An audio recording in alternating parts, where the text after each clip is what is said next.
Welcome to a new podcast from the Belt and Road Institute in Sweden. My name is Hussein Askary. Today is March 4th, 2021. Today we're going to take a theme of the Belt and Road, which is on the environmental impact of the Belt and Road initiative and certain policies that China is following on this matter. Is the impact positive? Is it negative? And to do that, we have a very special guest today from Norway, Mr. Erik Solheim. Hello, Mr. Solheim. Hi, it's a pleasure talking to you and so many other great listeners. Thank you for taking the time to be with us today.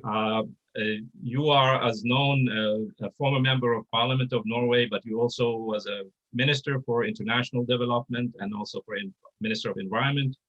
But you had also certain missions for the United Nations related to peace mediating in Sri Lanka. But please let us know from you your background and what you are involved in.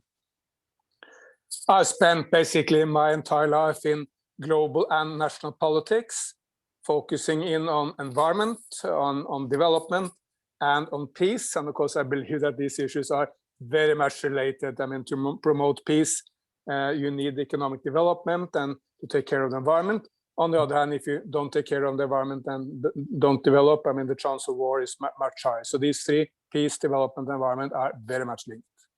Yes, that's quite correct. So you were previously a government official and a UN official, but what are you doing now? I'm now the president of what's called Green Development, Belt and Road Green Development Institute in Beijing, and working on seeing how we can change the behavior along the Belt and Road in a greener direction, meaning, for instance, less coal and more solar and wind. And I also engaged in a number of other areas with green companies with a focus on China and on India, because these are the two main nations of the planet. I mean, they're close to 40% of humanity combined, and development in China and India will, of course, shape our future. I may add that I visited China first time in 1984.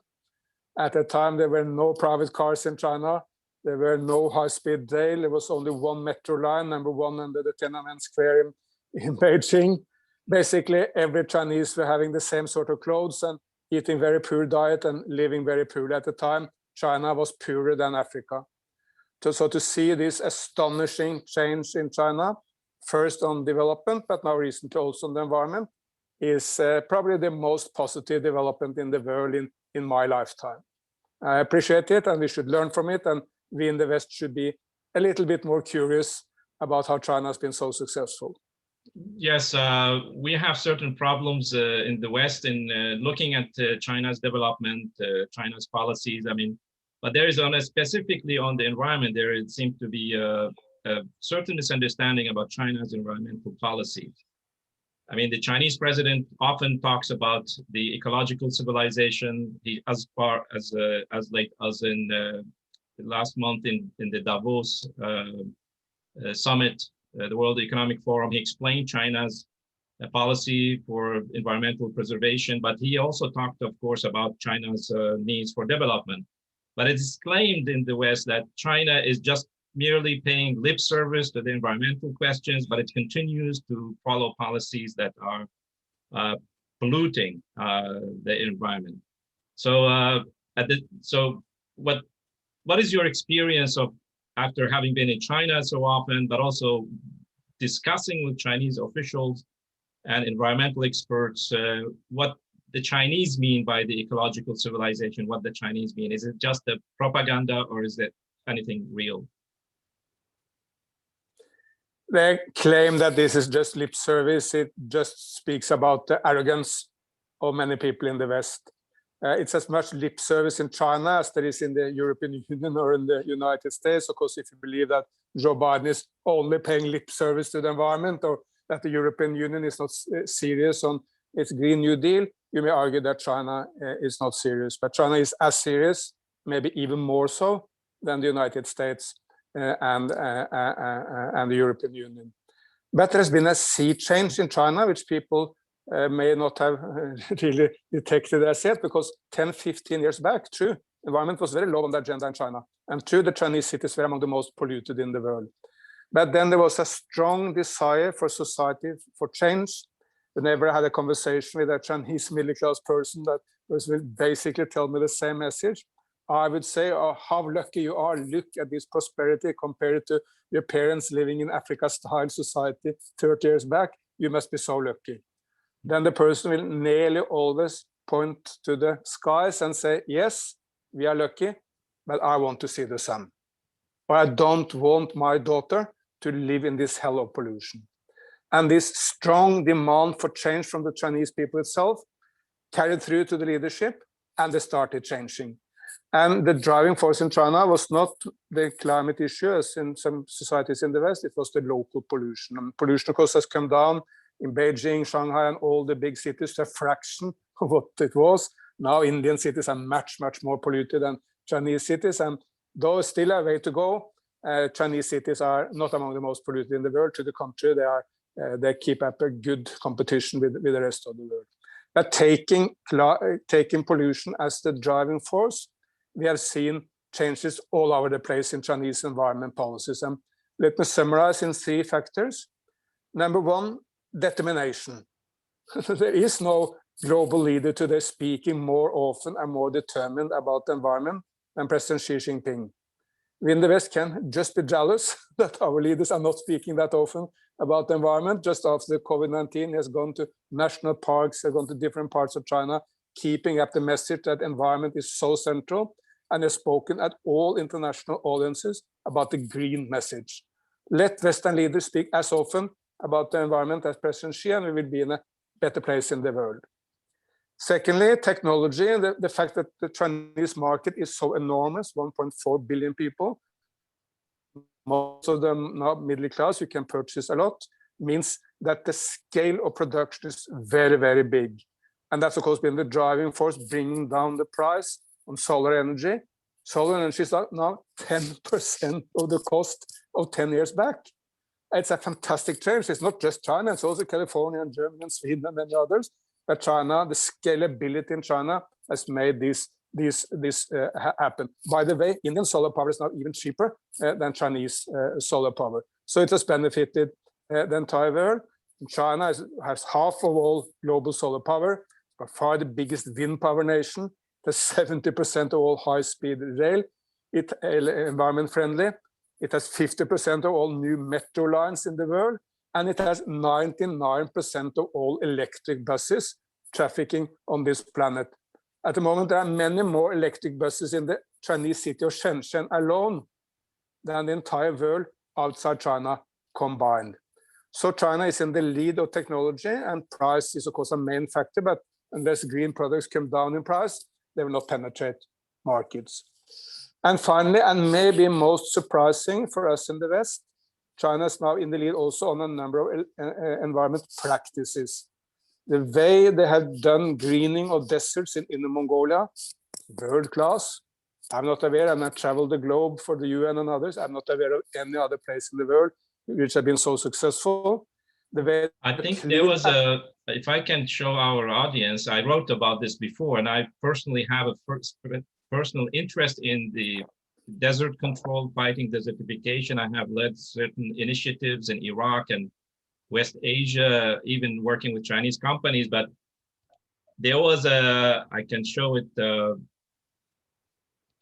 can show you just one image of a study which NASA conducted over 20 years. It was published, the results were published in 2019.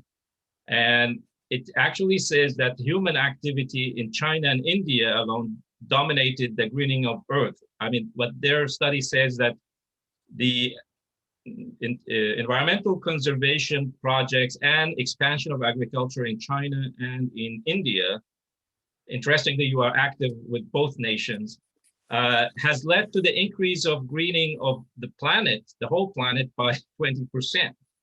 So this is really a fascinating story, because not only China is trying to use technology to get rid of the pollution, but it's also increasing the greening of the, but so what you are saying is that you from your own observation, from your own experience and working with people and traveling around in China, that this is really what's happening? Absolutely. Again, it speaks negatively about us Westerners and our arrogance that we are not even aware of this.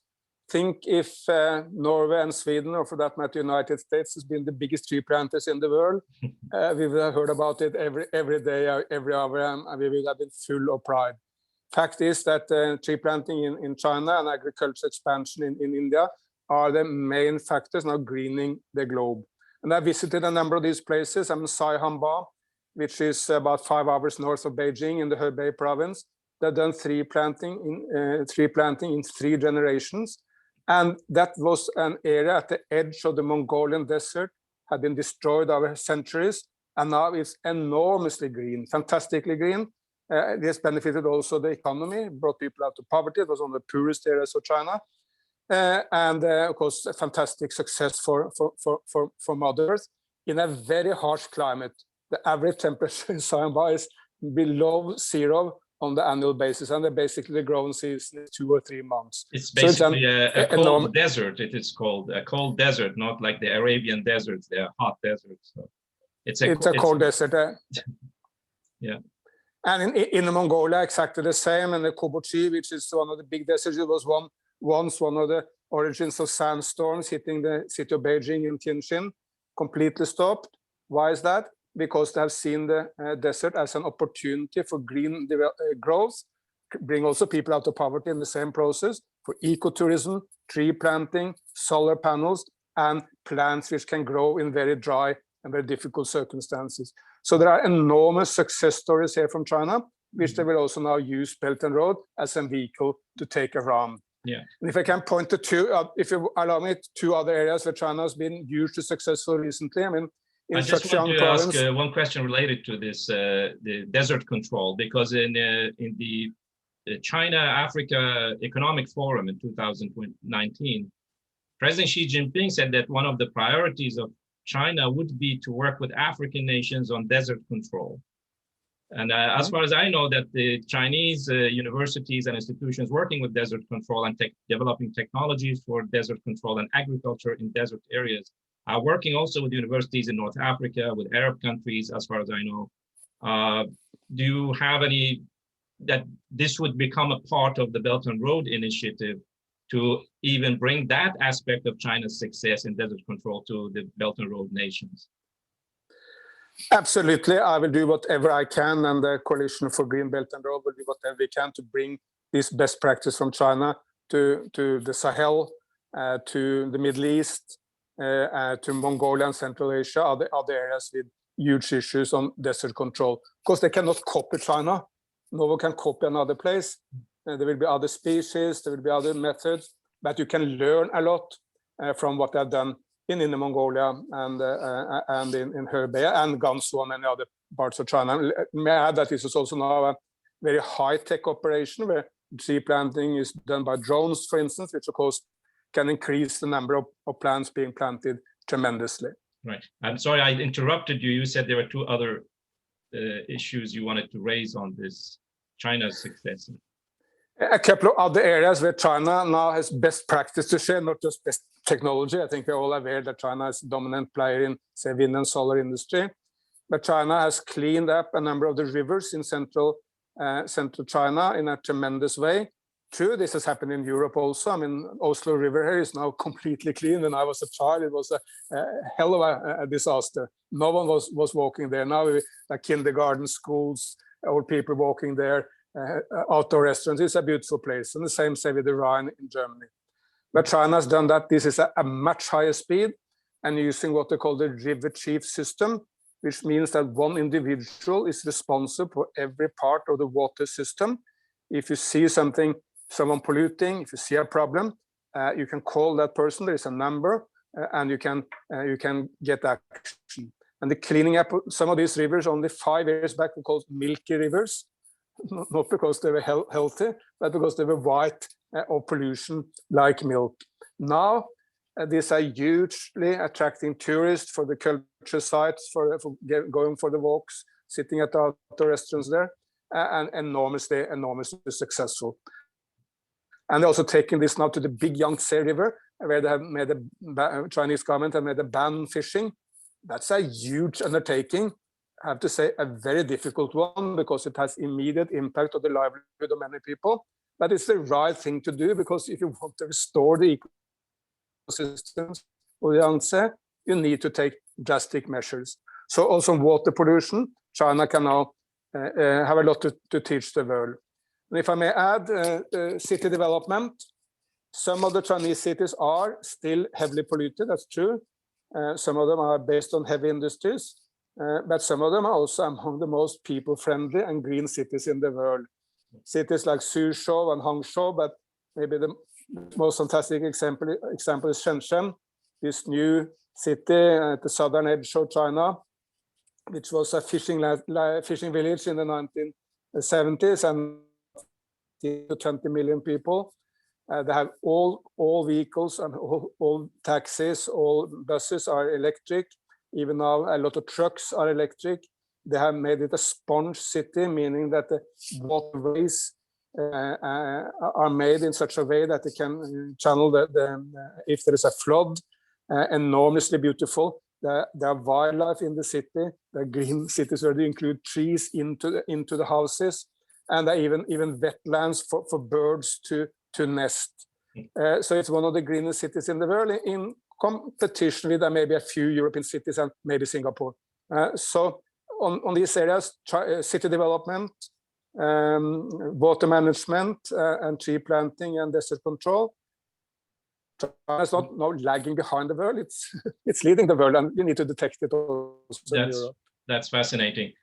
Now, this brings us to a very interesting point, because I don't know if you think that China would have been able to undertake all these things if it had not made the enormous industrial and technological development and building massive infrastructure, power production, railways. If China had not managed to achieve that, if it wouldn't be able to do such things as conservation of the environment. And that brings us to a very sensitive question, which is now in the world, is that this question of development vis-a-vis environmental conservation. Now, we have people here in the West who are, well off. We have clean water, we have abundant electricity, we have schools and everything. But the problem is that they are demanding to impose criteria on African nations, on Asian nations, where the average person doesn't even have clean water or electricity or transport available, access to basic services or healthcare. So the question is, what comes first, development or a cleaner environment? I mean, our experience in Europe is that, as you said, the rivers and the cities were much dirtier before, but thanks to economic development, scientific and technological development, we have much cleaner environment here. So this is a big paradox, and it affects a lot of the policy-making decisions. So from your understanding of, for example, what China has managed to do is, can these two things go hand in hand? Environment, economic development, prosperity, and a better environment.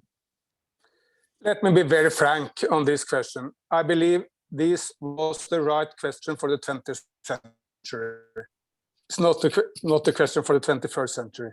True, there was an old model for development. It started in the United Kingdom at the Industrial Revolution. It was followed by the rest of Europe, Sweden and Norway, by the United States, by Japan, Korea, and then finally by China. That was first you pollute, then you clean up. And economists ask you, do you want development? Do you want environment? Well, nearly everyone, nearly everywhere, prioritize development. That's why we got this enormous pollution everywhere, and there was no other way to development, because if you didn't use coal and fossils, you couldn't afford the development. No one decided to go for coal because they thought it was the cleanest or the best, or provided the best life for people, but it was the cheapest way to develop, and development was prioritized. That was the development model of the 19th and 20th century. It already looks so old-fashioned. Renewables are cheaper than coal everywhere in the world.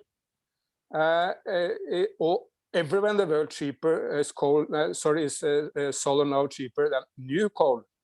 In many places, it's even economically viable to close down old coal plants and build new solar plants to save money. There are challenges with solar and wind and water and the renewables, because you need a base load of either hydro or coal for making sure that you have something when there is no wind or no sun. But the vast basic energy system everywhere can be built on renewables. So this choice, do you want to develop or do you want to take care of Mother Earth? That was the question of the 20th century.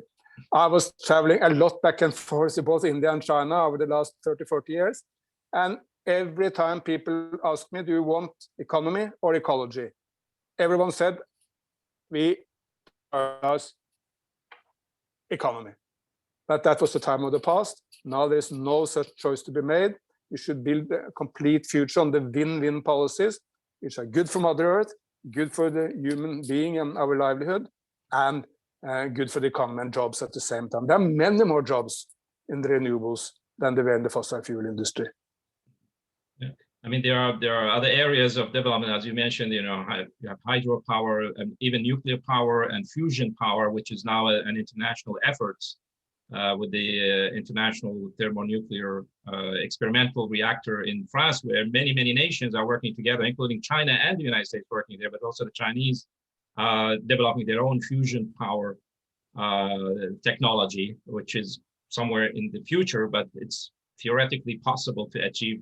But so your point is that there is no contradiction between having economic development and a better environment and a healthy environment. I mean, we know from my own experience in Middle East and Africa, most of the environmental degradation comes as a result of the lack of development, the lack of infrastructure, so people have to cut down trees and so on to cook food and do other kind of things. So if you don't have power, you cannot clean the rivers, you cannot have clean water. So you will use primitive means of energy production than the cleaner ones. So anyway, if the world were to start today, yeah, no one would develop coal, because you can base the entire future on solar and wind. No one would even develop the gasoline engine for a car, because everyone would understand the electric engine for a car is much smarter, much better. We have an electric Korean car standing in our streets down here.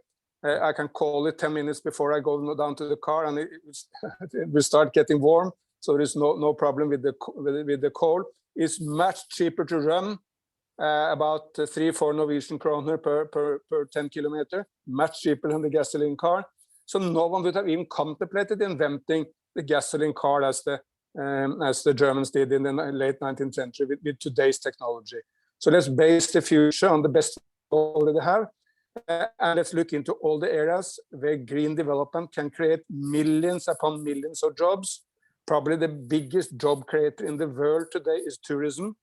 In 1980, no Chinese were allowed to go abroad. Now China is by far the biggest tourist nation. There are more Chinese tourists going to the world than there are Americans. And of course, the domestic tourist market in China is enormous. And it's all based upon the beauty of the land and the cultural attractions of the cities. People want to see wildlife, they want to see beautiful mountains and great forests, and they want to see the cultural sites of the historical development, for instance, in China.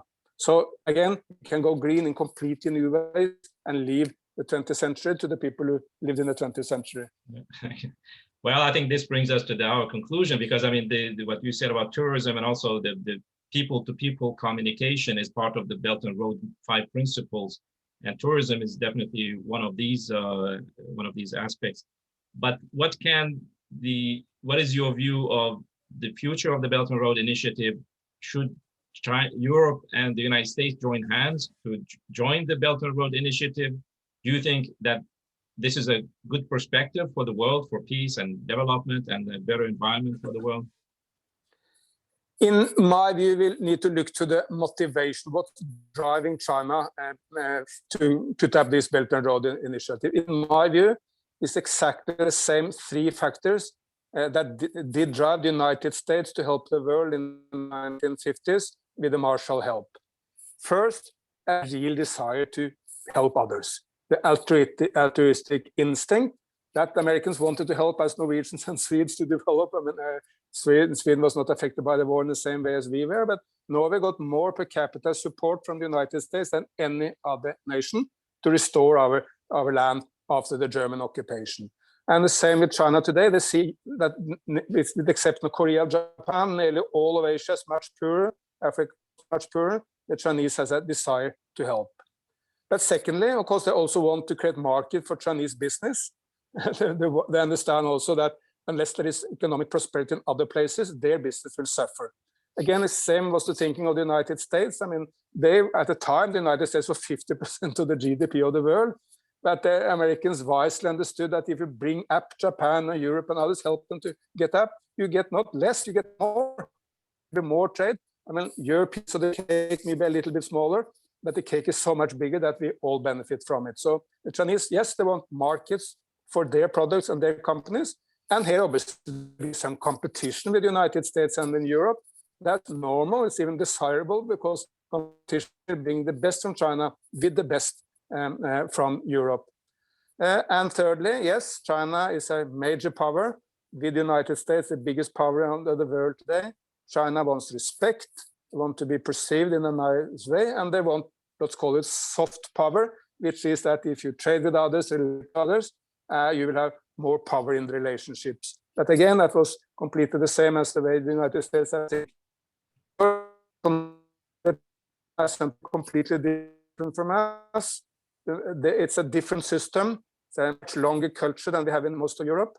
But the basics of trying to help others, trying to expand their own business, and trying to be more powerful yourself, that's completely normal. And we need to find ways to accommodate both Chinese and American and European, and for that matter, Indians, African, and Brazilians' desires. We will not have the same political system in all over the world in the near foreseeable future, maybe never. But we need to work together in peace and respect each other in the meantime. And what will be good was to see a little bit more curiosity in Europe as to why China has been able to wipe out extreme poverty in 40 years, an enormous achievement, and why China has much fewer dead in the COVID-19 catastrophe than Europe and North America. And by the way, it's not just China. South Korea, Singapore, Vietnam, Taiwan, they've all been a lot more successful than Europe and North America. Well, Mr. Erik Solheim, I'm really grateful for the opportunity to have this interview with you. We have enriched our knowledge, me personally, but also our audience. I thank you very much, and I wish to see you in the future events of the Belt and Road Institute in Sweden. Thank you so much for your interest. Thank you. So this was our newest podcast for the Belt and Road Institute series of podcasts for 2021. Please visit our page on YouTube. We will have also the information for our website below the video, and also the rest of the series of the podcast. Thank you for being with us today, and see you soon. Bye-bye.